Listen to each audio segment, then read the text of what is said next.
नमस्कार आप सभी को। मेरा नाम है अशोकवीर यादव एडवोकेट और मैं आप सभी के लिए लीगल एडवाइस पर वीडियोस अपलोड करता हूं, जो कि आप सब लोग उसको लाइक करते हैं, पसंद करते हैं, शेयर करते हैं और सब्सक्राइब भी करते हैं। और अब तक अगर आपने चैनल को सब्सक्राइब नहीं किया तो तुरंत कर लीजिए। जो सामने लाल रंग का बटन है उसको तुरंत प्रेस कर दें, ताकि आने वाले टाइम में आपके लिए नई नई जानकारी मिल सके और आप उस जानकारी को अपने केस में इस्तेमाल कर सकें। तो बहरहाल आज हम बात करते हैं ऐसे ही केस की, जो कि दहेज प्रथा जैसी चीज़ों पर आधारित है।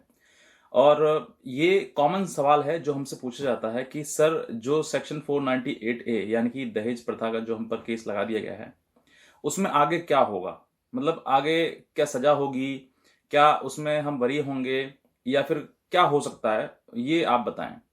तो बहुत सारे जितने भी जो पति हैं इन पर ये केस कर दिया जाता है, उनकी पत्नी उन पर केस कर देती है।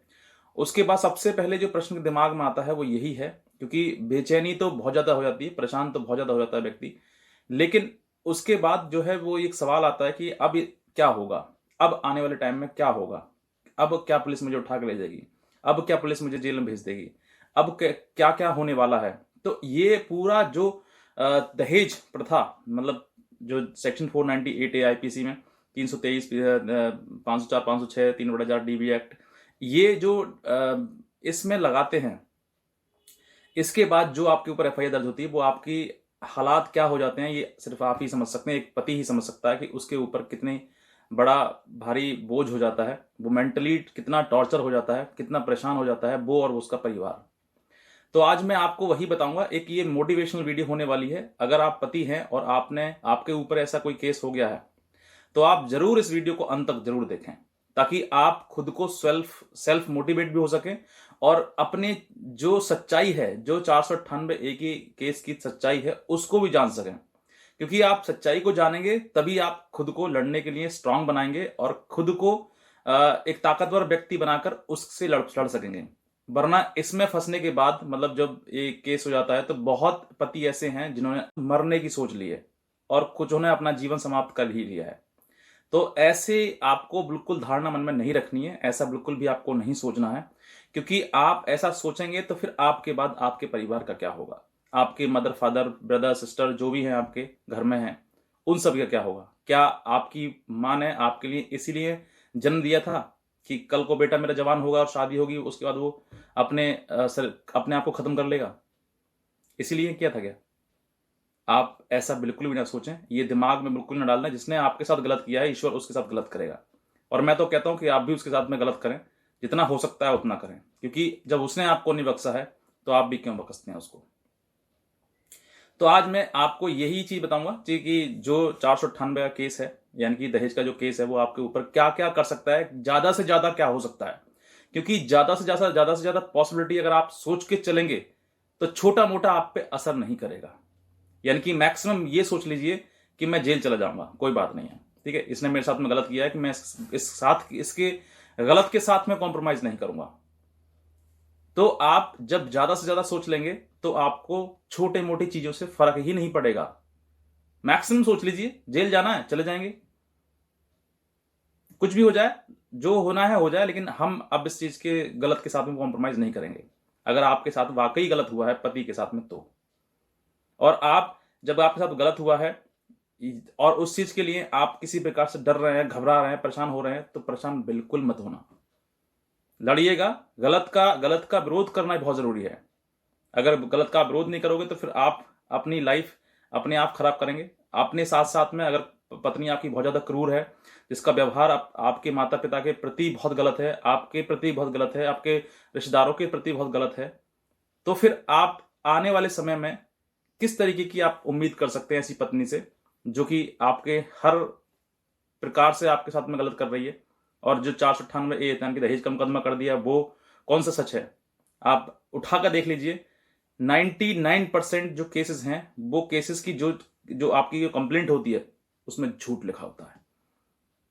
मैं इसलिए कह रहा हूं क्योंकि मेरे पास भी बहुत सारे ऐसे केसेस आते हैं, मेरे पास क्लाइंट आते हैं, तो वो मुझसे कहते हैं सर, जो 498 हमारे ऊपर केस कर दिया हमारी पत्नी ने, तो अब उसमें होगा क्या सर? क्या मतलब मैं जेल मुझे भेज दिया जाएगा क्या? मुझे सजा हो सकती है? तो ऐसे कई प्रकार के जो आपके मन में सवाल है ना, मैं आपको उन्हीं सभी सवालों के जवाब दूंगा।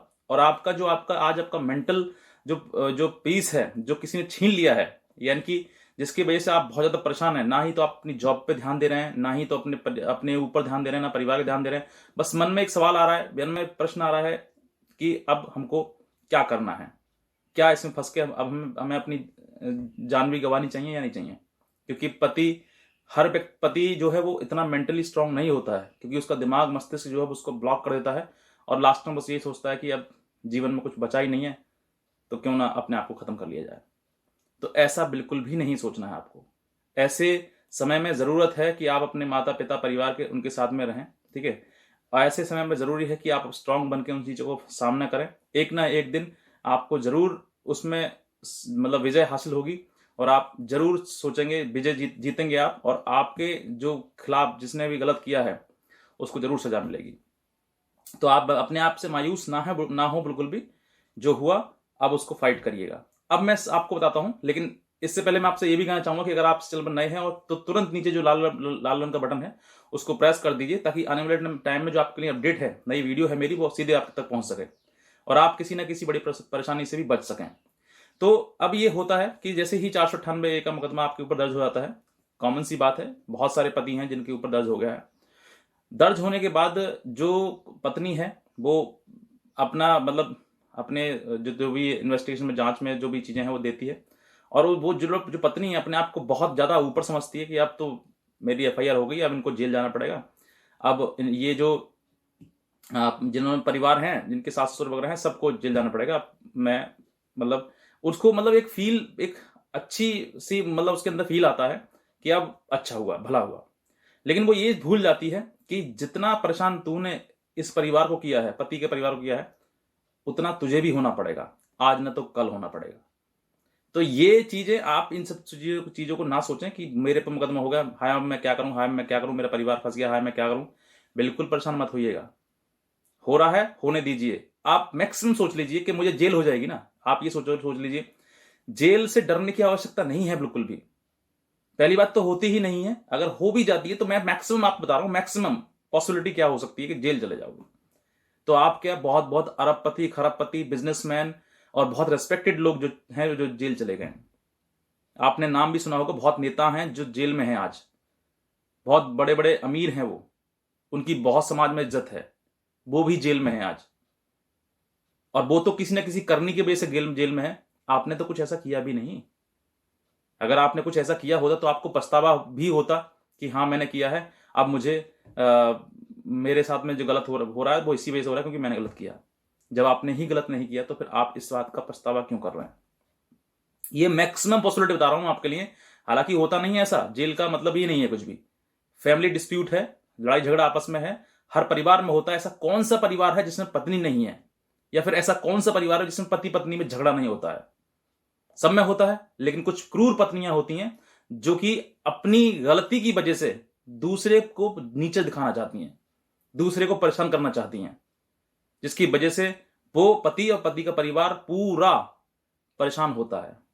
और बाद में एक वो आता है कि मुझे तो छोड़ दिया। छोड़ा नहीं है आपको उसने, आपने खुद कर्म ऐसे कर लिए हैं, आपने खुद अपने पैरों में कुल्हाड़ी ऐसी मार ली है कि आपको मजबूरन अलग उससे रहना पड़ रहा है। अगर आप ऐसे केस नहीं करते, ये 498 केस का आपने कर दिया, डीवी का कर दिया, मेंटेनेंस का कर दिया, और तो बहुत सारी महिलाएं ऐसी हैं जो छेड़छाड़ ससुर पे और अपने मतलब जेठ वगैरह पर बलात्कार जैसे संगीन अपराध तक लगा देती हैं। आप सोच कर देखिए कि समाज कहां किस तरीके से जा रहा है। मैं किसी को पर्सनल टिप्पणी नहीं करना चाह रहा हूं, लेकिन फिर भी जब मैं देखता हूं आजकल कोर्ट में सबसे ज्यादा भ्रामर इसी की चल रही है। लॉकडाउन क्या लग गया, सारे परिवार ही बिखर गए। अब इतना हर डेट पर लड़की जब आती है ना, हर डेट पर जब, और एक और मैं आपको खास बात बताऊं कि मेंटेनेंस जब लड़की लगा देती है और मेंटेनेंस के लिए लड़का जब कोर्ट में आता है ना, तो लड़की ऐसे एकदम से हो जाती है कि आप देगा पैसा, नहीं तो जेल जाएगा। लेकिन वहां पर कहीं ना कहीं वकील जो है बचा कर ले जाता है। अब ऐसे समय पर आपको अपने देखिए, बहुत ही ज्यादा मोरल डाउन जब हो जाता है ना पति का, तो फिर अपने आप ही हारने शुरू करता है। मोरल डाउन बिल्कुल नहीं करना है, अपने आप को स्ट्रांग रखना है, और जितना मतलब तुम घिसवा सकते हो घिसवाइएगा। और सबसे ज्यादा वकील की आपकी जरूरत है, वकील आप ऐसे बहुत सारे आपने भी सुने होंगे, कोर्ट में जाते होंगे आप, अरे कि लड़की सुनते हैं, लड़की सुनते हैं। ऐसा कुछ नहीं है। कानून कानून की तरीके से चलती है। लड़का लड़की कुछ नहीं होता है। अगर ये ऐसे लड़का और लड़की होने लगा तो फिर कानून फिर बनी किस लिए है? हाँ, ये है कि जो चीजें हैं वो सेंसिटिव चीजें जो होती हैं, जहां वाकई किसी महिला के साथ गलत होता है तो फिर कोर्ट सुनने को मजबूर हो जाती है, करने को मजबूर हो जाती है। लेकिन जहां पर वाकई पति के साथ में गलत हुआ है और पत्नी ने किया है, तो फिर कोर्ट को भी ये लगता है कि इतना क्रूर व्यवहार है इसका, तो ये साथ कैसे रह पाएगी? पति अब मैं साथ बताता हूं कि शादी होने के बाद जो है पति पत्नी दोनों एक दूसरे का अंग होते हैं। अर्धांगिनी कहा जाता है। ऐसी पत्नी किस काम की जो अंग भंग कर रही है? किस वजह से उसने मुकदमा लगा दिया? किस वजह से उसने अपने पूरे ससुराल पक्ष को पूरे को कोर्ट में लाकर खड़ा कर दिया? किसी को कोई ये सोचता है शादी करते समय लड़की का पक्ष जो है, पति पक्ष जो है, क्या वो सोचता है कि मैं शादी के बाद जो मैं कोर्ट में जाऊंगा, मेरे परिवार जमानत कराते फिरेगा? कोई सोचता है ऐसा? हर कोई ये चाहता है कि मेरी पत्नी है, मेरा कहना माने, मेरे घर परिवार को संभाले, मेरे माँ बाप को संभाले, बस खत्म। मेरा काम कमाने का है, मैं कमाऊंगा और ये खर्च करेगी। आज मेरे माँ बाप हैं, कल को माँ बाप निकल जाएंगे तो हम दोनों पति पत्नी रहेंगे। लेकिन पत्नी तो 2 दिन जाती है, जाने के बाद वो ऐसे कई केस सामने आए हैं कि 5 दिन रही है, पहली विदा को रही है, अपने घर आ गई और मैं मुकदमा कर दिया। ऐसा कौन सा कारण बन गया जिसकी वजह से तुमने मुकदमा कर दिया? ऐसे बहुत सारे केसेस हैं। आप पत्नी को डेली कोर्ट में बुलाओ, डेली डेट लगवा दो, डेली आ जाएगी, लेकिन पति के पास नहीं जाएगी। क्यों? शादी क्यों की थी फिर? जब पत्नी को पति के पास जाना ही नहीं है तो शादी क्यों की थी? इसीलिए ताकि आप किसी दूसरे परिवार को नीचे दिखा सको, दूसरे का वंश खराब कर सको। इसीलिए हर व्यक्ति कितना, जो पति होता है वो कितनी मुश्किल से कहीं पैसा कमाता है, कितनी मुश्किल से सुबह से लेकर शाम तक जो है टक्कर मार मार के अपने परिवार को चलाने के लिए पैसा कमाता है, और वही परिवार बिखर जाए, वो कोर्ट में घसीटे उसको, तो कैसा महसूस होता है? मैं किसी एक पति पक्ष के लिए नहीं कहना चाह रहा हूं, जिन्होंने गलत किया है, जिन पत्नियों को मैं उनके लिए कहना चाह रहा हूं, जिसने पति के साथ गलत किया है और पति पर झूठे मुकदमे करे हैं। झूठ बोलकर आप क्या साबित करना चाहते हो कि मैं पति को अपने पैरों में मतलब मत्था टिकवाऊं उससे?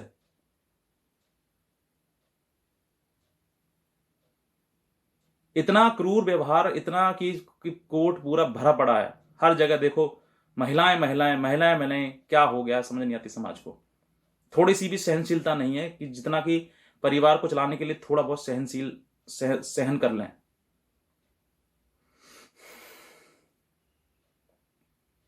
अगर परिवार चलाना है तो आप दो एक दूसरे को थोड़ा बहुत तो मतलब होना पड़ेगा ना। अगर थोड़ी बहुत घर परिवार में चीजें होती तो क्या घर छोड़कर भग जाओगे? अपने घर छोड़कर अपने मायके पहुंच जाओगे? और मायके वाले भी कितने अच्छे होते हैं कि जो सपोर्ट करते हैं इस लड़कियों को, पत्नियों, बेटियों को अपनी। थोड़ा बहुत तो उनको ये कहना चाहिए कि भाई तेरा घर जो है वो वही है जहां हमने सस्ते तेरी शादी कर दी है, तू इस घर में क्या कर रही है? इस वजह से इस घर में रह के तो तू हमारा भी नाम बदनाम कर रही है। माँ बाप कहते नहीं है, बस झूठी कहानी बताई माँ बाप को, परिवार को, अपनी कहानी बताई कि मेरे साथ ऐसा किया वैसा किया, उसमें भी 100 झूठ बोल देते हैं, इसलिए ताकि परिवार वाले उस पर विश्वास करें। अरे तुम झूठ बोल रहे हो अपने परिवार के लिए, जो कि तुम्हारा पूरा परिवार है, उसके लिए झूठ बोल रहे हो कि मेरे साथ ऐसा किया वैसा किया। मेरे पास जब क्लाइंट आते हैं, मैं बताता हूं आपके लिए कि ऐसा नहीं है लड़के ही आते हैं, पति आते हैं, पत्नी भी आती है, क्योंकि पति के पास तो ये सवाल रहता है कि मुझे मेरे साथ में क्या हुआ क्या नहीं हुआ। लेकिन पत्नियां भी मेरे पास आती हैं, तो मैं उनसे जब सवाल पूछता हूं कि अगर आपने ये केस कर दिए, अब आपको जाना है वहां पर, नहीं जाना है? तो सवाल आता है हाँ मुझे तो जाना है। अब आंसर ये आया जब जाना है, जब आपको जाना है वहां पर, तो थोड़ा सा समय वैसे ही व्यतीत कर लेते घर बैठकर। ये मुकदमे क्यों कर दिए? ये तो आपने ये दीवार बना दी दोनों के रिश्तों के बीच में, ना ये दीवार टूटेगी और ना आपका घर बसेगा दोबारा से। पति कहता है कि अब जब कॉम्प्रोमाइज की बात आती है तो पति ये कहता है कि तुम सारे मुकदमे जो पहले वापस लो अपने, तब मैं तुम्हें रखूंगा, तभी तो साथ में रह पाएंगे।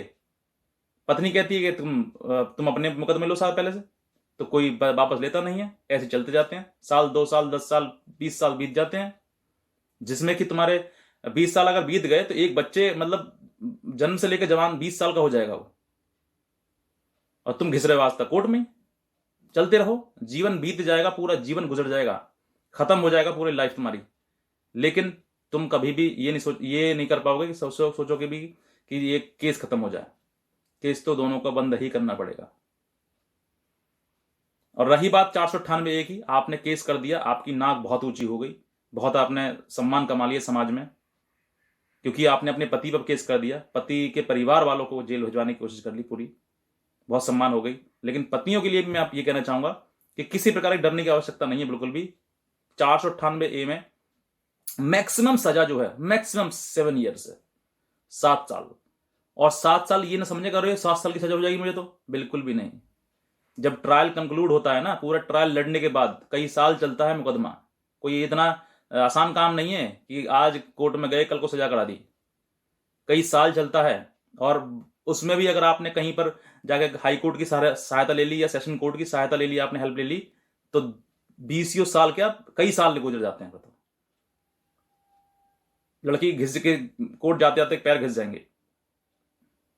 तो ऐसे समय पर घबराने की आवश्यकता नहीं है। मैं बताता हूं आपके लिए 7 साल की सजा ऐसी 498 में है, ऐसा कानून में लिखा हुआ है, लेकिन 7 साल की सजा होती नहीं है। अगर मैक्सिमम से मैक्सिमम आपको सजा हुई ना, तो 3 साल तक हो सकती है, 3 साल या 4 साल बस।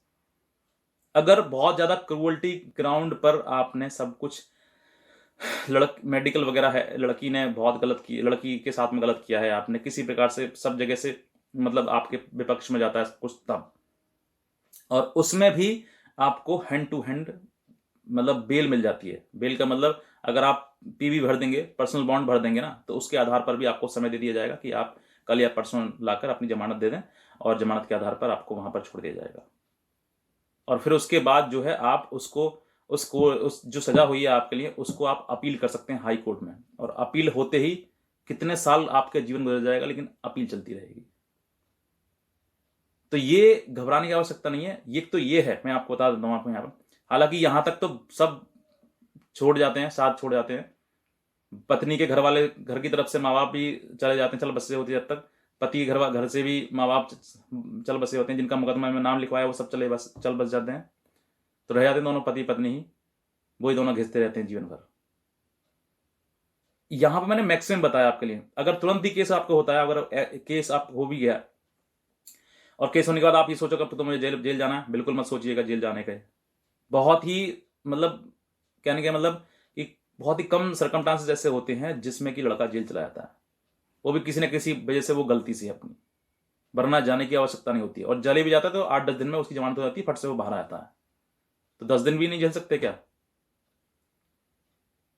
मैक्सिमम बता रहा हूं आपके लिए, मैक्सिमम है ये बिल्कुल छोटा नहीं है। मैक्सिमम सोच के चलिएगा इसको।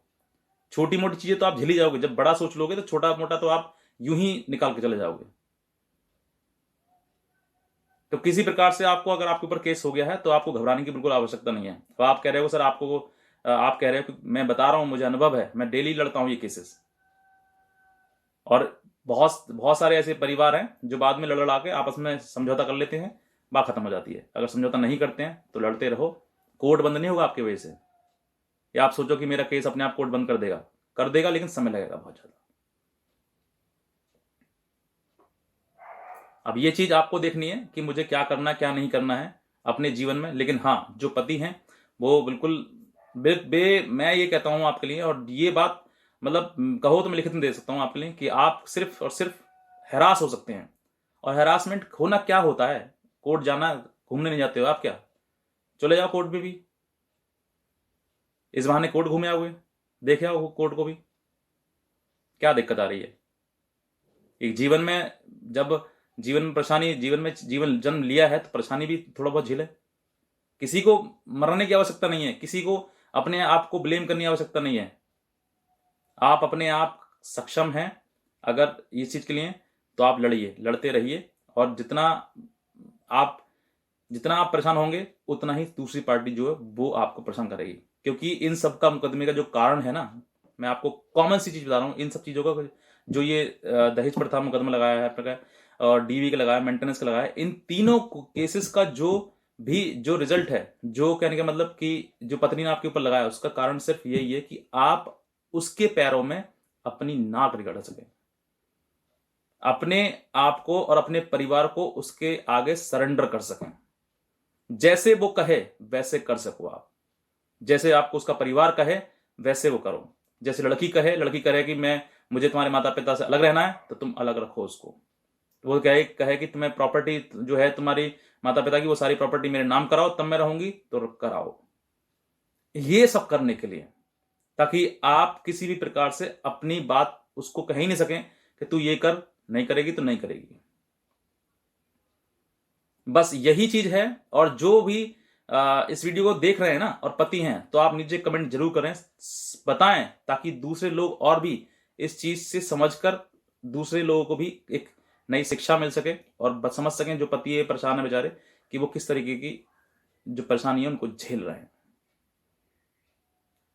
शादी नहीं कर ली कि कोर्ट कचहरी से संबंध जोड़ लिया आपने। वीडियो लंबी हो रही है, ठीक है, मैं इसमें और ज्यादा नहीं कहना चाहूंगा, बस इतना ही कहना चाहूंगा कि आप बिल्कुल भी परेशान ना हो। बहुत सारे मेरे पास सवाल आते हैं कि सर क्या होगा, मेंटेनेंस का क्या होगा, डीबी का क्या होगा। मैं लगातार आपको वीडियो बनाता रहूंगा और हर एक चीज पर आपको अपडेट भी करता रहूंगा। आप परेशान ना हो बिल्कुल भी, क्योंकि परेशान हो गए तो परेशान होने का मतलब यही है कि आपको और डबल परेशान किया जाएगा।